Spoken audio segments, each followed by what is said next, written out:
रहीम जी students, आज हमारा second topic है। चैप्टर 12 हमारा चल रहा है और टॉपिक हमारा है फील्ड ऑफ फोर्स।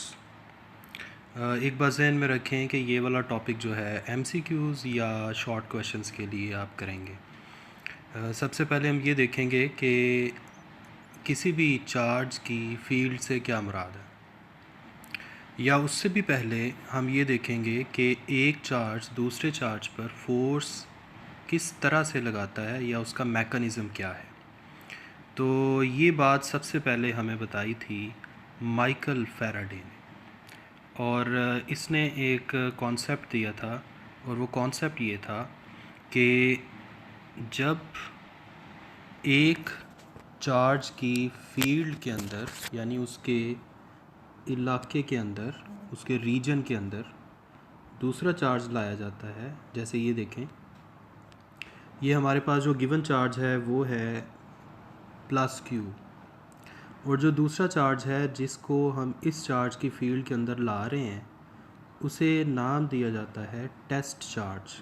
और टेस्ट चार्ज के बारे में याद रखें कि टेस्ट चार्ज जो है ये हमेशा पॉजिटिव लिया जाता है और यूनिट लिया जाता है। यूनिट से मुराद है 1 कूलम, और पॉजिटिव आप जानते हैं पॉजिटिव। तो सबसे पहले जो गिवन चार्ज है उसकी अपनी एक फ़ील्ड है, टेस्ट चार्ज जिसको चेक करने के लिए ला रहे हैं उसकी अपनी एक फ़ील्ड है। जो गिवन चार्ज है जिसे मैं प्लस क्यू से ज़ाहिर कर रहा हूँ, ये चार्ज अपनी फ़ील्ड बनाता है, और जब टेस्ट चार्ज को इस चार्ज की फ़ील्ड के अंदर लाया जाता है तो ये वाला चार्ज जो है इसकी फ़ील्ड टेस्ट चार्ज की फ़ील्ड से इंटरेक्ट करती है। इंटरेक्ट से मुराद है कि एक दूसरे के साथ वो आप समझ लें कि एक दूसरे के साथ वो रिएक्ट करते हैं, एक दूसरे के साथ इंटरेक्ट करते हैं। यहाँ इस रीजन में आप देखें कि दोनों चार्जेस की फील्ड को ज़ाहिर करने के लिए जो डॉट्स यूज़ किए जा रहे हैं वो डॉट्स एक दूसरे के करीब करीब आ गए हैं, एक दूसरे के साथ मर्ज हो रहे हैं। तो होता क्या है, जो गिवन चार्ज है वो टेस्ट चार्ज के ऊपर फिर फोर्स लगाता है, और हम जानते हैं कि अगर दोनों चार्जेस पॉजिटिव हैं तो ये फोर्स रिपल्शन की होगी, यानी जो चार्ज Q है वो Q नॉट को रिपेल करेगा, अपने से अवे धकेलेगा। तो ये है फोर्स लगने का मैकेनिज़्म, कि जो गिवन चार्ज है वो अपनी फील्ड पैदा करता है, वो टेस्ट चार्ज के ऊपर इंटरेक्ट करती है वो फील्ड, और इसकी वजह से फोर्स लगती है। ये दो पॉइंट्स हैं जो आपने यहाँ याद रखने हैं। The charge Q produces a field and the field interacts with charge Q naught to produce a force F। अच्छा जी, इसके बाद हमारे पास एक डेफिनेशन है इलेक्ट्रिक फील्ड की डेफिनेशन। जैसे अभी हम फील्ड का जिक्र कर रहे थे तो इलेक्ट्रिक फील्ड फिर क्या हुई, अगर मैं Q के लिहाज से बात करूं तो इलेक्ट्रिक फील्ड क्या है, द रीजन और space around a given charge in which it's electrical force can be experienced by another charge is called electric field of given charge। ये आप देख रहे हैं, ये डेफिनेशन लिखी हुई है। इस डेफिनेशन को आपने ऑनवर्ड ये याद रखना है। अब किसी भी चार्ज की जो फील्ड है या रीजन है या जो स्पेस है उसके इर्द गिर्द चारों तरफ उसकी स्ट्रेंथ और उसकी डायरेक्शन, इसको जानने के लिए हम डिस्क्राइब करते हैं इलेक्ट्रिक फील्ड इंटेंसिटी। तो ये हमारा मेन टॉपिक है, मेन शॉर्ट क्वेश्चन आप कह लें, इलेक्ट्रिक फील्ड इंटेंसिटी क्या चीज़ है। अभी हमने देखा कि जो चार्ज Q था वो Q नॉट के ऊपर एक फोर्स लगा रहा था, जिस फोर्स के बारे में हमने कहा कि वो रिपल्सिव फोर्स है क्योंकि ये चार्जेस पॉजिटिव है। तो इलेक्ट्रिक फील्ड इंटेंसिटी क्या चीज़ है, अगर मैं गिवन चार्ज Q की इलेक्ट्रिक फील्ड इंटेंसिटी की बात करूँ तो ये चार्ज Q नॉट यानी टेस्ट चार्ज पर जितनी ज़्यादा फोर्स लगाएगा हम कहेंगे इस चार्ज की इलेक्ट्रिक फील्ड इंटेंसिटी उतनी ही ज़्यादा है, यानी force per unit test charge. ये आपके पास आ गया। एक सेकंड ज़रा मैं इसको ये देखें, force per unit test charge, जितनी ज़्यादा फोर्स लगेगी उतनी ज़्यादा इलेक्ट्रिक फील्ड स्ट्रेंथ होगी या इलेक्ट्रिक फील्ड इंटेंसिटी होगी। अब चूंकि फोर्स वेक्टर क्वांटिटी है, इसका मतलब है इलेक्ट्रिक फील्ड भी वेक्टर क्वांटिटी है, और इसकी डायरेक्शन यानी इलेक्ट्रिक फील्ड की डायरेक्शन वही होगी जो फोर्स एफ की डायरेक्शन है, यानी इस केस में रिपल्शन है। अब अगर हम फ़र्ज़ कर लें, और बाय द वे इसका यूनिट क्या होगा, फार्मूला से समझ आ रही है, ऊपर फोर्स है न्यूटन और नीचे टेस्ट चार्ज क्यू नॉट है, और इसका यूनिट ज़ाहिर बात है क्या होगा, कूलम, तो न्यूटन पर कूलम। इसके बाद हम बात करते हैं कि अगर जो चार्ज क्यू है जिसे मैं गिवन चार्ज कह रहा हूँ, अगर ये पॉइंट चार्ज है, तो एक बात याद रखें कि अगर पॉइंट चार्ज की हम बात करें तो पॉइंट चार्ज के केस में कूलम्स लॉ को हम यूज़ कर सकते हैं। तो अगर यहाँ पर हम फोर्स एफ के लिए कूलम लॉ को यूज़ करते हुए फार्मूला लिखें, तो पिछले टॉपिक में आपने कूलम फोर्स का फार्मूला पढ़ा था। इसमें जो गिवन चार्ज है वो क्यू है, टेस्ट चार्ज क्यू नॉट है। तो उसमें पिछले फार्मूला में हमने एक चार्ज को Q1 कहा था, दूसरे को Q2 कहा था। अब यहाँ Q1 की जगह Q आ गया है और Q2 की जगह Q0 आ गया, बाकी सारा कुछ वही है। तो सिंपली आपने क्या करना है, इलेक्ट्रिक फील्ड की जो इक्वेशन नंबर 1 आपको यहाँ नज़र आ रही है, इसके अंदर आपने फोर्स F को पुट कर देना है, फोर्स F को पुट कर देना। जब फोर्स F की जगह ये पुट कर देंगे तो आपके पास ऑटोमेटिकली ये इक्वेशन आ जाएगी। इस इक्वेशन में Q नॉट से कैंसिल हो जाएगा और आपके पास इलेक्ट्रिक फील्ड ऑफ Q का ये फार्मूला बन गया। तो ये फार्मूला इलेक्ट्रिक फील्ड का है। किसकी इलेक्ट्रिक फील्ड? चार्ज Q की इलेक्ट्रिक फील्ड किस जगह पर, जिस जगह पर हमने टेस्ट चार्ज को ला के रखा हुआ है, और टेस्ट चार्ज और Q के दरमियान फासला कितना है, R हैट बेसिकली क्या बता रहा है, ये इलेक्ट्रिक फील्ड की डायरेक्शन बता रहा है। तो ये आपके पास आ गया जी इलेक्ट्रिक फील्ड इंटेंसिटी। नेक्स्ट है जी हमारा अगला टॉपिक, और जो अगला टॉपिक है वो है इलेक्ट्रिक फील्ड लाइंस। तो इलेक्ट्रिक फील्ड लाइंस जो है ये भी आपके लिए शॉर्ट क्वेश्चन है, इसको भी हमने शॉर्ट क्वेश्चन के पॉइंट ऑफ व्यू से तैयार करना है। तो अब हम चलते हैं इलेक्ट्रिक फील्ड लाइंस की तरफ। इलेक्ट्रिक फील्ड लाइंस जो हैं ये बेसिकली क्या बताती हैं, इलेक्ट्रिक फील्ड लाइंस का बेसिक पर्पस क्या है, इसका पर्पस भी वही है। ये भी गिवन चार्ज की इलेक्ट्रिक फील्ड की स्ट्रेंथ और डायरेक्शन के बारे में हमें बताती हैं। अब ये फिर इसकी ज़रूरत क्यों पड़ी, ये असल में ग्राफिकल मेथड है किसी भी गिवन चार्ज की इलेक्ट्रिक फील्ड के बारे में जानने के लिए। तो करना हमने क्या है, फ़र्ज़ करें हमारे पास एक गिवन चार्ज है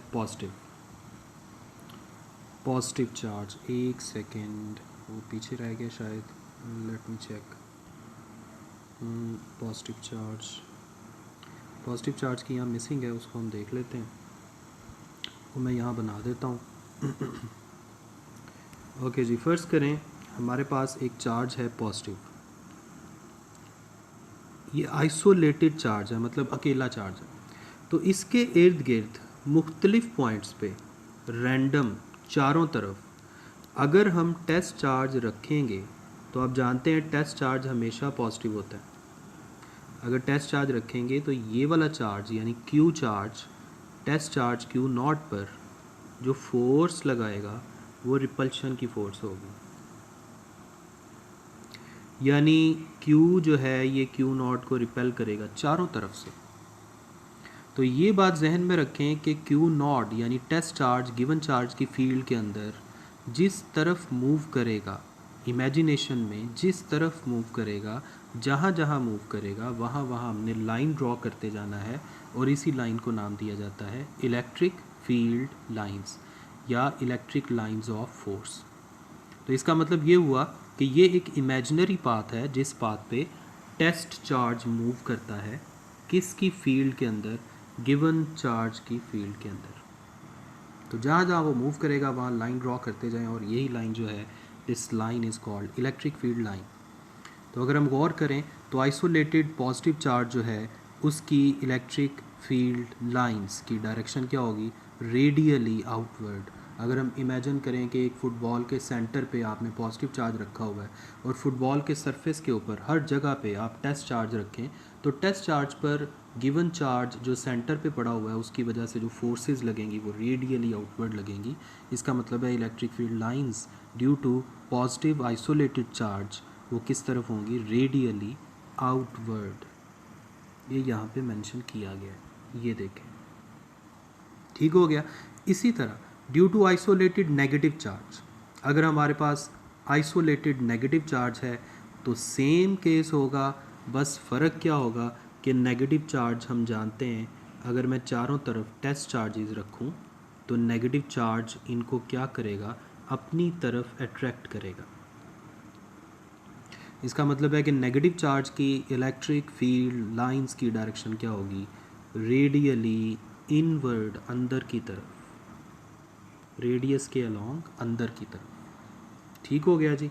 इसके बाद हम बात करते हैं सेम चार्जेस की, यानी अगर हम दो चार्जेस की बात करें और वो दोनों चार्जेस लाइक हों, लाइक से मुराद है एक जैसे हों, तो फिर उनकी इलेक्ट्रिक फील्ड लाइंस की डायरेक्शन क्या होगी। अब फ़र्ज़ कर लें हमारे पास दो पॉजिटिव चार्जेस हैं, यानी ये गिवन चार्जेस हैं प्लस क्यू। आप कहीं भी अगर टेस्ट चार्ज रखेंगे, कहीं भी फ़र्ज़ करें यहाँ मैं टेस्ट चार्ज रखता हूँ, तो जो ये वाला प्लस क्यू चार्ज है ये इसे रिपेल करेगा इस तरफ और ये वाला प्लस क्यू चार्ज इसे रिपेल करेगा इस तरफ। तो जो रिज़ल्टेंट पाथ बनेगा, अगर हम इमेजिन करें कि अगर ये चलता जाए तो जो रिज़ल्टेंट पाथ बनेगा वो ये ऐसी कर्व लाइन बनेगी। जो कर्व लाइंस आपको यहाँ पे डायग्राम में नज़र आ रही हैं, कहीं भी रखें, लेकिन यहाँ रखेंगे तो वो सीधे पाथ में मूव करेगा इस तरफ, यहाँ रखेंगे ऐसे।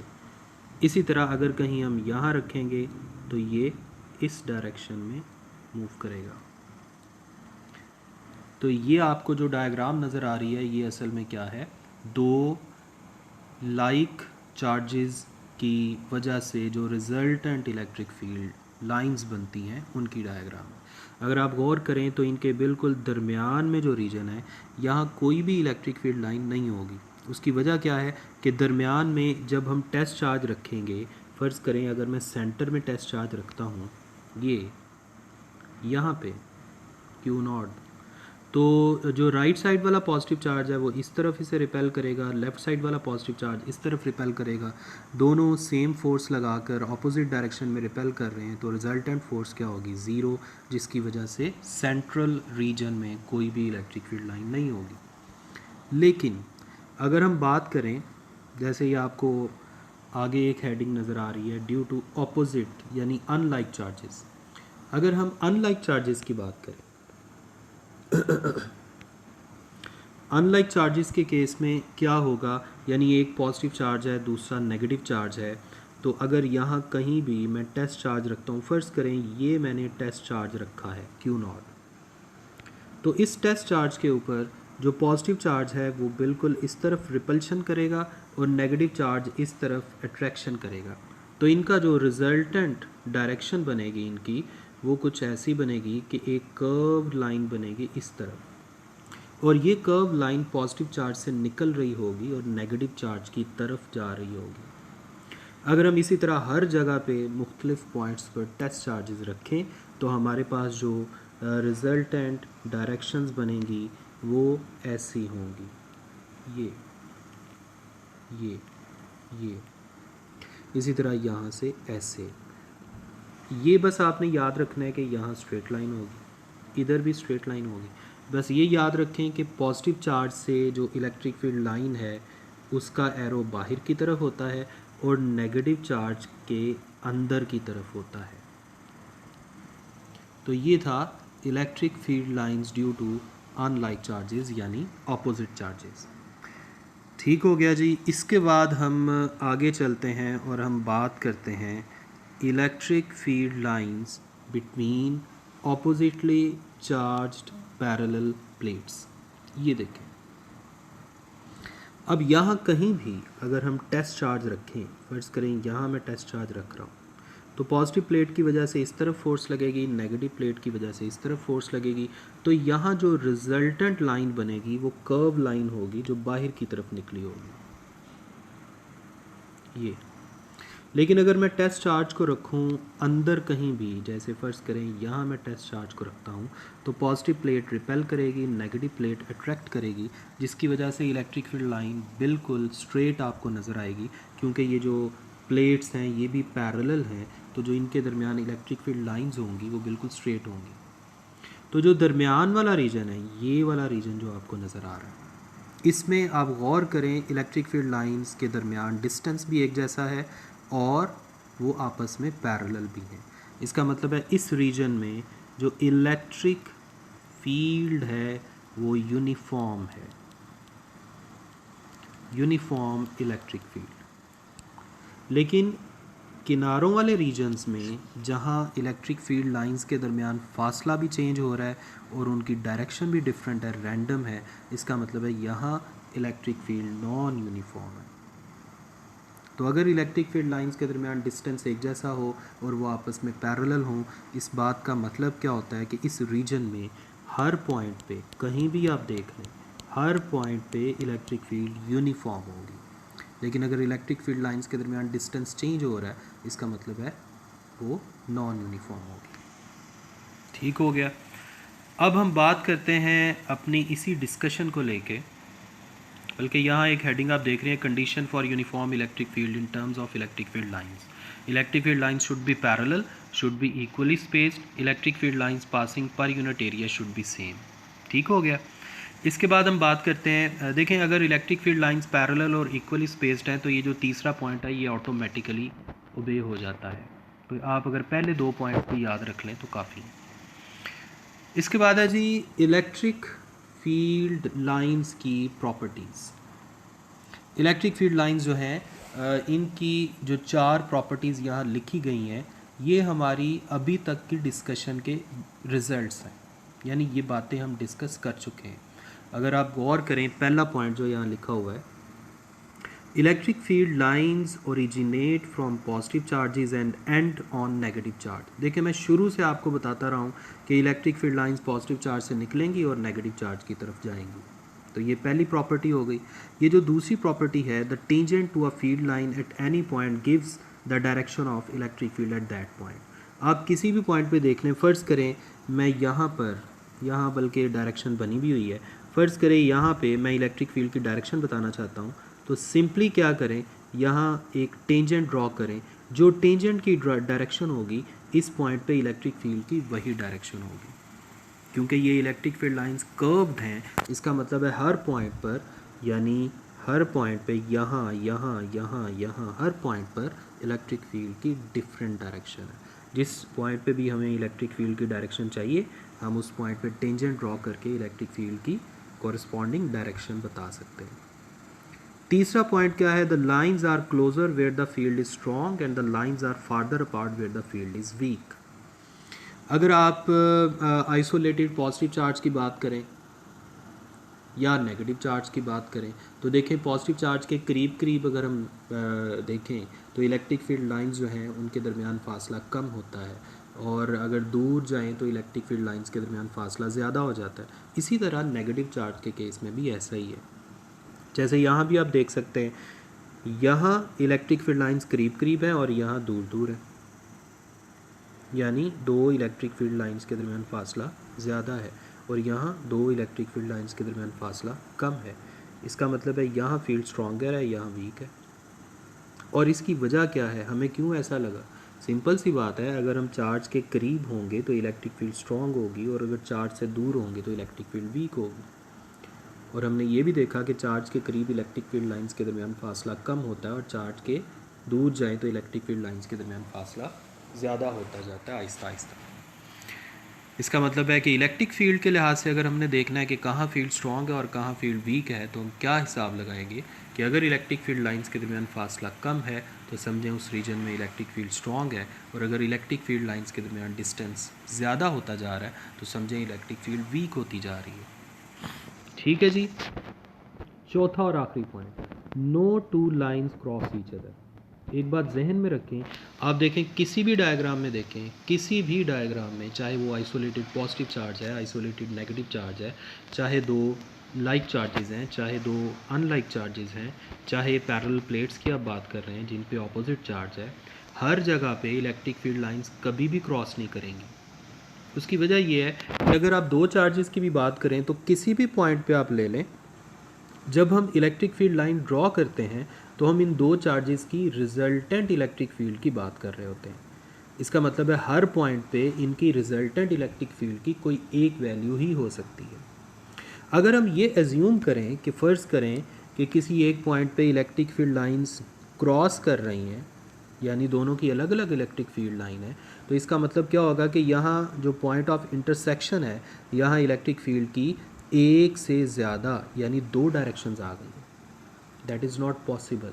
किसी गिवन पॉइंट पर इलेक्ट्रिक फील्ड की सिर्फ एक ही डायरेक्शन हो सकती है। इसका मतलब क्या हुआ?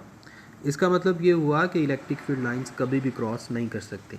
आगे देखें, ये डिटेल भी लिखी हुई है। This is because E has only one direction at any given point if the lines cross, फ़र्ज़ करें अगर लाइन क्रॉस कर जाती हैं, then E could have more than one direction which is not physically possible या which is physically impossible. तो ये था जी आपका इलेक्ट्रिक फील्ड लाइंस का टॉपिक। आज का लेक्चर यहाँ तक ही रखते हैं। इंशाल्लाह नेक्स्ट वीडियो में हम अगले टॉपिक की तरफ चलेंगे। अल्लाह हाफिज़।